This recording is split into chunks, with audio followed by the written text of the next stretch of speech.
没想到进入梦幻天堂的10个魔族，逆天魔龙，教育魔族还是有巨大优势。看上去好弱，居然有魔神皇的亲卫护送。 Seperti yang kita tahu, di episode sebelumnya Long Hao Chen telah melakukan fusi dengan Hao Ye yang menyatu dengan armor emasnya yang saat ini berwarna ungu kemasan. Tentu saja kekuatan Long Hao Chen telah meningkat, bisa dikatakan sama seperti seorang ahli di langkah ke-9. Beberapa tabrakan telah terjadi dari serangan Long Hao Chen dan juga Dewa Iblis Krosil. Setelah bergabung dengan Hao Ye, kekuatan Long Hao Chen sudah cukup untuk bertabrakan langsung dengannya. Kemampuan fusi Long Hao Chen juga tidak dapat bertahan lama, sedangkan Krosil juga tidak dapat memulihkan energi spiritualnya di sini. Jadi, itu akan sulit untuk menebak siapa yang akan menjadi pemenang. Mengangkat pisau di tangan kanannya, Dewa Iblis Krosil berubah menjadi ilusi. 8 sosok ilusi keluar dan tersebar masing-masing memiliki penampilan yang sama. Saat ini, dengan suara ledakan yang keras, tubuh Krosil didorong oleh energi pada pedang Arya Sang Dewi Cahaya. Sepertinya ingin menyatu dengan sosok ilusi, tapi pada saat yang sama, cahaya hijau melintas seketika. Cahaya hijau ini merupakan serangan Asura dari pedang teratai cahaya biru. Energi eksternal dari Dewa Iblis memang sangat luar biasa, tetapi melawan serangan senjata tingkat epik, pertahanannya masih tidaklah cukup. Benar, dia terluka. Itu tepat pada dadanya. Meskipun begitu, dia masih lolos dari kematian. 8 sosok lainnya menahannya, dan karena masing-masing serupa, tubuh aslinya segera menyatu dengan mereka. Melihatnya, Long Hao Chen menyipitkan matanya. Kemudian dia tiba-tiba menutup matanya. Dia melakukan gerakan mengayun dengan pedang Arya Sang Dewi Cahaya. Long Hao Chen meledak sekali lagi. Kali ini bersinar dengan cahaya merah. Dia sudah merasakan waktu fusi dengan Hao Ye berlalu sangat cepat, dan ini tidak dapat dipertahankan untuk banyak serangan. Apapun yang terjadi, dia harus membunuh musuh dalam waktu singkat. Jika tidak, maka dialah yang harus melarikan diri. Cahaya merah ini merupakan teknik pengorbanan. Kemampuan yang Long Hao Chen tidak gunakan untuk waktu yang lama, akhirnya saat ini digunakan. Pedang Arya Sang Dewi Cahaya dan pedang teratai cahaya biru, keduanya mengeluarkan bayangan pedang yang besar, dan juga mengeluarkan suara mendengung. Teriakan naga juga bisa terdengar dari atas kepala Long Hao Chen. Ini merupakan teknik dari Kesatria Retribusi, teknik serangan naga melonjak. Pada detik berikutnya, ledakan keras kembali terjadi. Tubuh Krosil didorong mundur sekali lagi. Pada masing-masing dari 2 pedang Long Hao Chen, celah besar muncul di tengah. Itu niat pedang tanpa batas yang melonjak bersama dengan energi spiritualnya. Saat ini, Krosil mengangkat kepalanya dan menyemburkan seteguk darah di depan Long Hao Chen. Tentu saja meskipun serangannya ditahan, niat pedang masih dapat melukai tubuhnya dari dalam. Melihat itu, Long Hao Chen tidak ingin melepaskannya. Sosoknya kembali maju mengejar Krosil dalam sekejap. Dengan pedang di tangannya, sekali lagi diayunkan melepaskan teknik kilatan penghancur iblis. Dan segera pancaran cahaya yang tak terhitung jumlahnya menuju ke arah Krosil. Di sana wajah Dewa Iblis Krosil sudah sangat pucat. Dengan teriakan marah, cahaya hitam keluar dari dahinya. Itu membentuk sebuah penghalang untuk menutupi seluruh tubuhnya. Di tengah suara yang menusuk telinga, penghalang itu menjadi dalam kondisi bencana. Kemudian Dewa Iblis Krosil tiba-tiba keluar dari dalam dan menebas pisau dengan kekuatan penuh menuju Long Hao Chen. Dalam kapasitasnya sebagai Dewa Iblis penerawang, dia jelas bisa melihat bahwa kekuatan mengerikan pada Long Hao Chen tidak dapat dipertahankan untuk waktu yang lama. Oleh karena itu, selama ini dia tetap bertahan. Tetapi dia segera menyadari, metode seperti itu tidak akan berhasil. Pertahanan yang pasif akan membiarkan Long Hao Chen menampilkan kehebatan serangannya, yang sebenarnya tidak bisa dia tahan. Dan sekarang, setelah menggunakan teknik rahasia untuk melawan serangan Long Hao Chen, Dewa Iblis Krosil segera melancarkan serangan balasan, menggunakan serangannya sebagai pertahanan terbaik. Tetapi dia tidak mengharapkan langkah Long Hao Chen selanjutnya. Awalnya dia akan terus menyerang, tetapi Long Hao Chen tiba-tiba mundur, berubah menjadi aliran cahaya. Dan seperti itu, serangan Krosil mendarat di udara. Dengan teriakan naga yang bergema, naga hijau yang besar segera keluar dari tangan kiri Long Hao Chen. Di sana, Dewa Iblis Krosil masih di tengah serangannya dan tidak punya waktu untuk segera merespon. Selain itu, karena sudah dikunci oleh Long Hao Chen, dia bahkan tidak bisa menghindar. Dalam ledakan yang hebat, Sepasang pisau di tangan Dewa Iblis Krosil dibatakan begitu saja. Kekuatan serangan dari naga hijau ini menyebabkan Krosil sekali lagi menyemburkan darah. Kemudian naga itu melilit tubuhnya menyebabkan dia tidak bisa bergerak. Setelah menunggu dengan sabar untuk kesempatan ini, Long Hao Chen akhirnya mendapatkan pukulan yang menentukan. Sekarang dengan menggenggam erat kedua pedangnya, Long Hao Chen menarik napas dalam-dalam. Kemudian mengayunkannya secara bersamaan. Dua sinar cahaya yang menyilaukan berkilau pada saat yang sama. Itu dipenuhi dengan energi yang kuat. Serangan ini dengan ringan menembus dada Dewa Iblis Krosil. Dewa Iblis Krosil yang sebelumnya berjuang dengan seluruh kekuatannya, tiba-tiba dia berhenti. Penampilannya berubah lamban dan kemudian dua naga yang mengikat melepaskan ikatannya. Pada detik berikutnya, titik cahaya biru meledak dari dalam tubuh Krosil. Ledakan ini menerangi kegelapan dalam sekejap dan menyebar serta menebas seluruh tubuhnya. Setelah ledakan sudah menghilang, sosok Long Hao Chen yang melayang segera jatuh ke tanah. Kemudian Hao Ye juga keluar darinya dan segera kembali ke dunianya sendiri. Sepasang pedang ilahi di tangan Long Hao Chen telah kehilangan semua cahaya, dan dia bahkan tidak memiliki kekuatan untuk memasukkannya kembali ke dalam tubuhnya sendiri. Tetapi Long Hao Chen tidak terlihat lebih santai karena melihat tubuh Krosil meledak. Itu sebaliknya, ekspresinya dipenuhi dengan keterkejutan yang kuat. Manusia, kamu pasti tidak mengharapkan ini terjadi. Suara Krosil terdengar dengan penuh ejekan. Dari tubuhnya yang sudah hancur, keluar sosok yang hanya setinggi setengah meter. Benar, karena aura Krosil tidak menghilang, Long Hao Chen masih sangat waspada. Situasi saat ini benar-benar di luar rencananya. Krosil jelas sudah mati, tetapi kenapa auranya belum menghilang? Selain itu, apa sebenarnya sosok kecil itu? Tingginya hanya setengah meter, sosok itu juga memiliki 6 sayap di punggungnya. Dapat digambarkan, sosok ini sangat mengerikan. Di sana Long Hao Chen hanya menatapnya dengan ekspresi terkejut di wajahnya. Sedangkan di sisi lain, makhluk kecil itu tertawa. Aku adalah Dewa Iblis Penerawang. Atau lebih tepatnya, ini adalah tubuh asliku, sedangkan apa yang kamu bunuh hanyalah tubuh parasitku. Sekarang aku membutuhkan tubuh baru. Dari suaramu, kamu seharusnya masih sangat muda.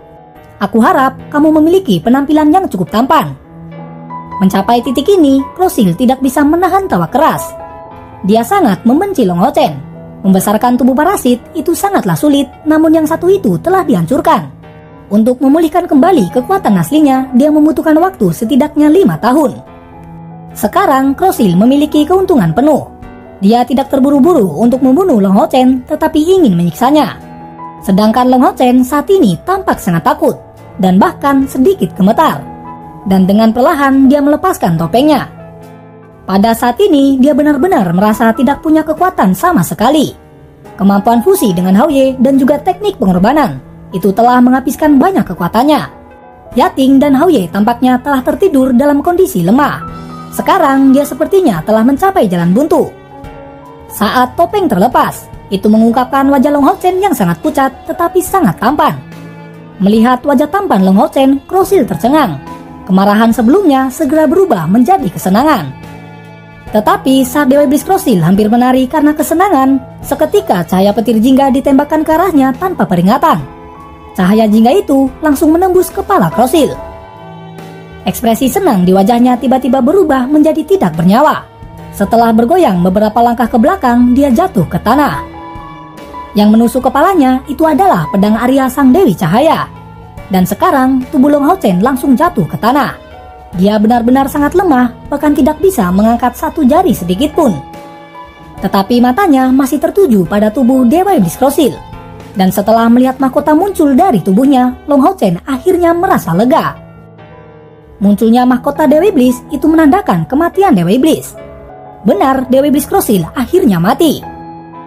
Bagaimana bisa Long Hao Chen yang sudah lemah dapat melepaskan serangan lagi?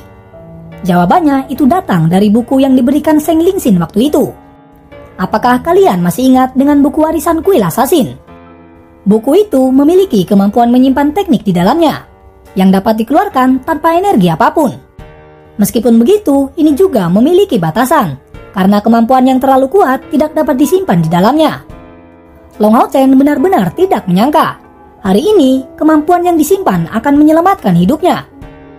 Kemenangan ini sangatlah beruntung, Karena jika Krosil tidak membuang-buang waktu, maka ini tidak akan terjadi. 72 Dewa Iblis memang bukan lawan yang mudah. Itu hanya peringkat ke-49. Bagaimana dengan peringkat yang lebih tinggi?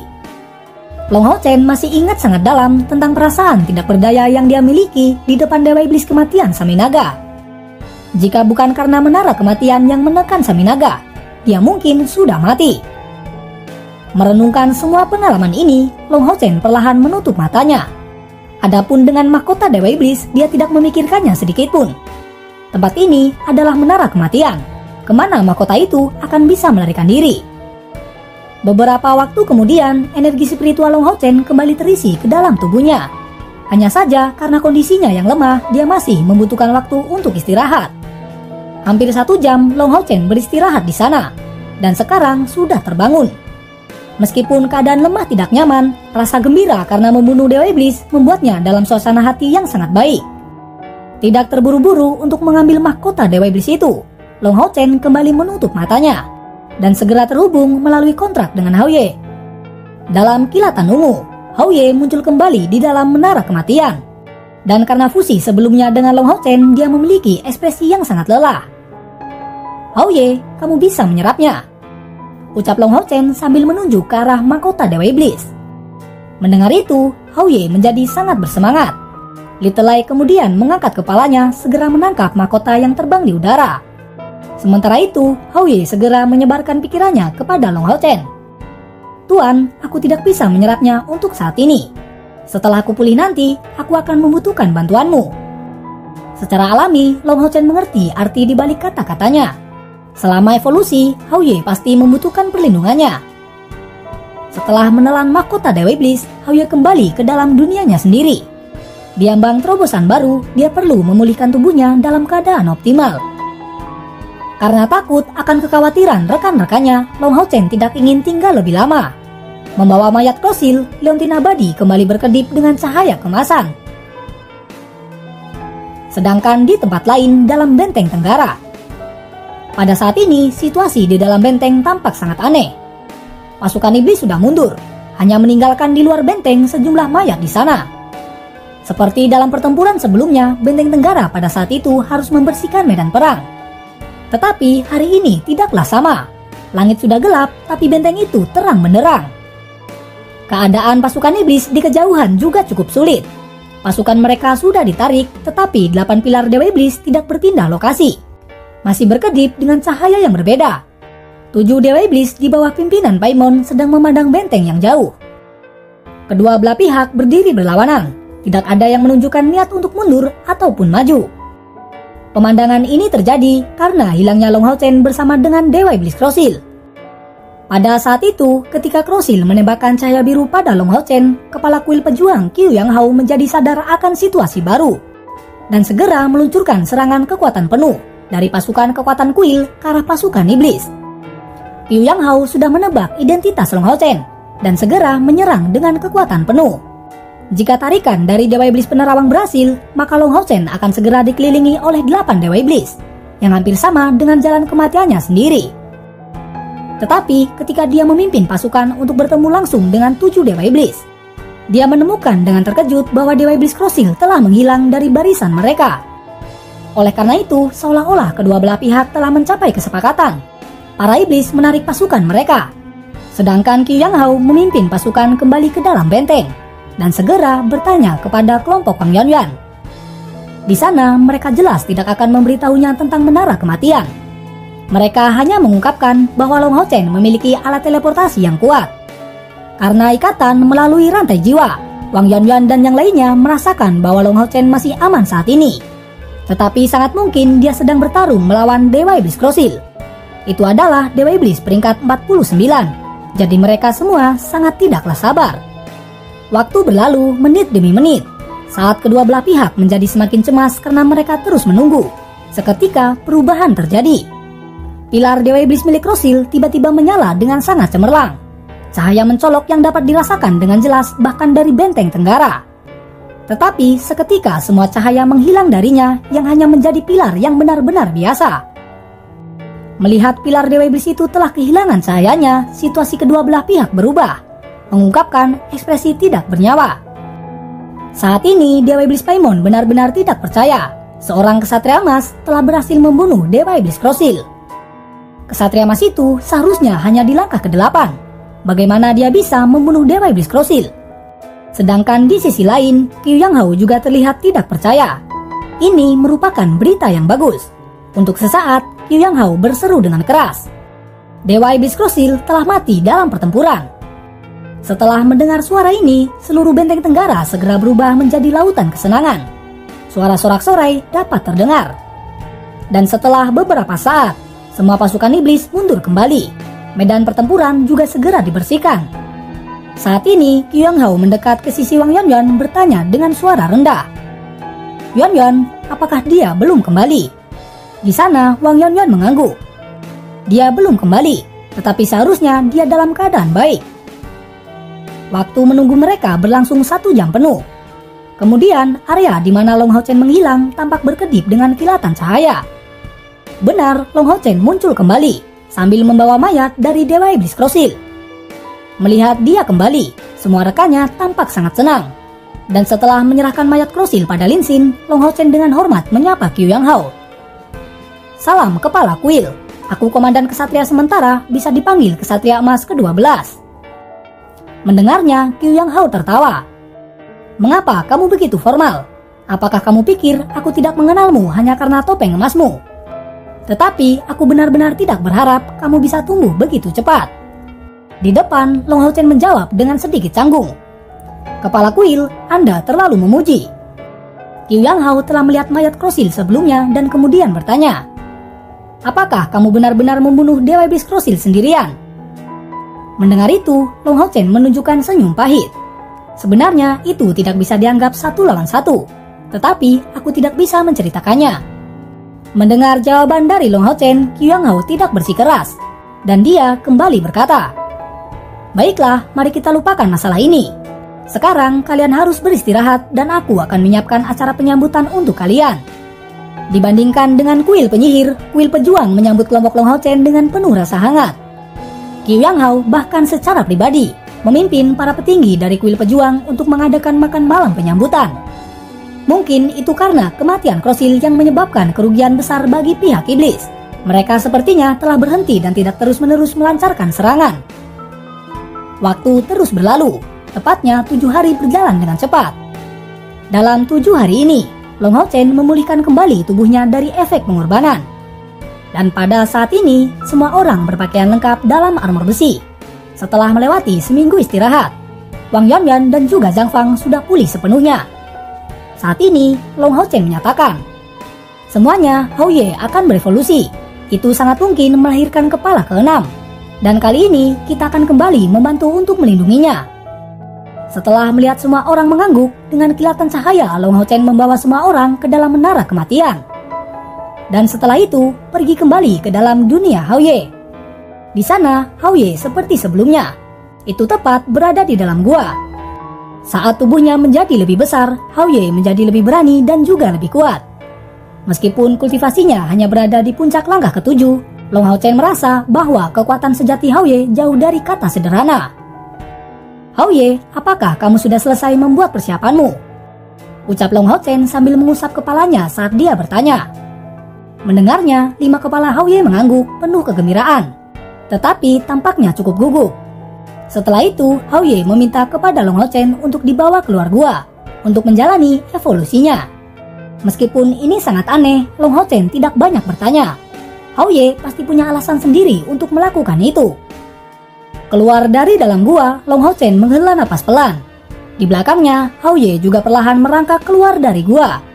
Kelima kepalanya yang besar diangkat bersama dan mulai untuk berevolusi. Dalam kilatan cahaya, rekan-rekannya dipanggil di samping Long Hao Chen. Mereka segera membentuk formasi. Long Hao Chen, Zhang Fang, Han Yu, dan juga Wang Yuanyuan menjaga keempat sisi. Dengan Lin Xin di dalam dan Cai Er langsung menghilang secara bertahap di samping Long Hao Chen. Saat ini, cahaya biru tua melayang keluar dari mulut Little Light yang terbuka. Itu adalah mahkota Dewa Iblis yang ditinggalkan oleh Dewa Iblis Krosil. Kilau ungu mulai terlepas dari tubuh Hao Ye. Kali ini itu bukan hanya niat ungu tipisnya, tetapi pancaran ungu yang kuat. Kemudian 5 kilatan ungu ditembakkan pada saat yang sama dari 5 kepala Haoye ke dalam mahkota Dewa Iblis. Dan segera suara ledakan mengikuti. Dan mahkota Dewa Iblis itu meledak seketika, meledak dengan kabut biru tua yang sangat besar.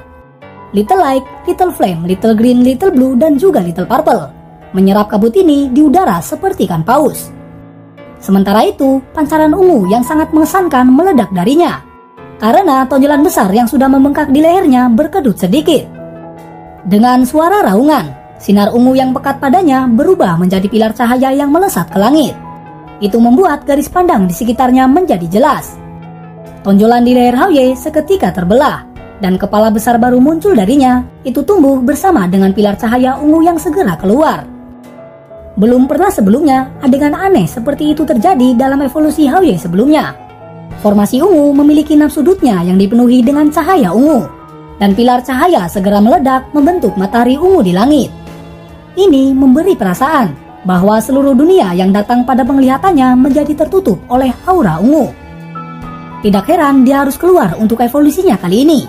Ini sebenarnya begitu mengesankan, dan tidak mungkin bagi makhluk undead dari dunia ini tidak menyadarinya. Menyadari perubahan dalam tubuh Haoye, Long Hao Chen juga segera mengerti mengapa dia ingin membuat formasi ungu yang aneh ini. Bagi Haoye, ini seharusnya menjadi formasi penyerap energi. Setelah mendapatkan kepala ke-6, energinya tidak cukup untuk menyelesaikan seluruh proses evolusinya. Dia perlu menyerap energi khusus dari dunia ini untuk menyelesaikan proses evolusi. Seperti yang diharapkan, di bawah formasi itu, beberapa titik ungu yang sangat kecil muncul darinya. Itu segera berkumpul menjadi satu. Perubahan yang mengejutkan segera terjadi. Sejumlah besar titik ungu berputar di sekitar 6 pilar cahaya, seperti naga melingkar yang terbentuk di sekitar segi 6 ungu. Energi fantastis ini dikirim ke dalam tubuh Haoye melalui formasi. Kilauan ungu dari Haoye mulai menjadi semakin kuat. Pada saat melewati evolusi kepala kelimanya, sisik Haoye berubah menjadi warna ungu tua. Tetapi kali ini, sisiknya berevolusi menjadi mirip dengan kecubung. Setiap skala menjadi bulat penuh secara bertahap menampilkan 3 sudut. Selain itu, tanduk dari masing-masing kepalanya menyebarkan kilatan elemen mereka sendiri. Kepala ke-6 yang baru lahir itu bersinar dalam warna kuning. Itu elemen tanah. Kepala ke-6 Haoye adalah elemen tanah. Munculnya kepala ini memungkinkan Haoye memiliki semua elemen dasar yang dimilikinya, yaitu air, api, tanah, dan angin bersama dengan cahaya dan juga racun. Long Hao Chen menilai kepala Haoye selanjutnya mungkin memiliki elemen kegelapan. Dengan begitu, 6 elemen besar akan terkumpul semuanya. Di satu sisi Long Hao Chen mengamati perubahan pada tubuh Haoye, dan di sisi lain dia menyebarkan kekuatan mentalnya. Kali ini, evolusi Haoye tidak memperbesar tubuhnya lebih jauh, melainkan malah membuatnya menyusut. Tubuh aslinya yang besar berangsur-angsur membuat perubahan aneh. Wujudnya yang dekat dengan kadal semakin mendekati dengan wujud naga, dengan tampilan yang tidak terlalu besar dan jauh lebih bermartabat. Warna ungu di langit mulai menjadi semakin kuat, tetapi tampilan Long Hao Chen menjadi lebih serius saat itu datang. Atas dasar kemunculan Haoye yang tiba-tiba dan membuat gerakan besar, makhluk undead dari dunia ini seharusnya bereaksi lebih cepat. Tetapi sampai sekarang mereka tidak menunjukkan gerakan apapun. Seolah-olah mereka tidak merasakan keberadaannya sama sekali. Inilah yang membuat Long Hao Chen merasakan tekanan yang lebih besar. Samar-samar dia sepertinya merasakan aura yang sangat kuat secara bertahap mulai datang. Tetapi kekuatan mentalnya tidak dapat memastikan dari mana tekanan ini berasal. Waktu berlalu menit demi menit, dan perubahan pada tubuh Haoye selesai secara bertahap. Evolusi Haoye menyebabkan Long Hao Chen merasakan perubahan yang fantastis. Dia merasakan energi spiritual tubuhnya meningkat, dan secara khusus pola ungu di dahinya semakin bersinar, dan dari matanya berubah menjadi warna ungu kemasan yang sama seperti Haoye. Long Hao Chen merasakan saat ini armor emas, perisai siput ilahi, dan liontin abadi yang dia miliki itu mulai bergetar saat aura Haoye menyebar dari tubuhnya, seolah-olah mengakui kesetiaan kepadanya. Perasaan paling jelas datang dari perisai siput ilahi, secara tidak terduga menyebarkan cahaya multiwarna sebagai alat ilahi. Haoye, kamu sebenarnya eksistensi yang luar biasa. Evolusimu juga membuat perubahan pada tubuhku. Long Hao Chen mengumamkan kata-kata ini. Dia mengerti setelah evolusi dari Haoye ini selesai, kekuatannya sendiri akan naik ke tingkat yang sama sekali baru. Kemajuan energi spiritualnya adalah nomor 2 dibandingkan dengan perubahan pada fisiknya. Tepat pada saat itu, Long Hao Chen merasakan ada sesuatu yang datang. Dia samar-samar merasakan musuh yang akan muncul ini akan lebih kuat daripada Dewa Iblis Saminaga. Seorang ahli pada tingkat ini seharusnya itu menjadi penguasa dunia ini.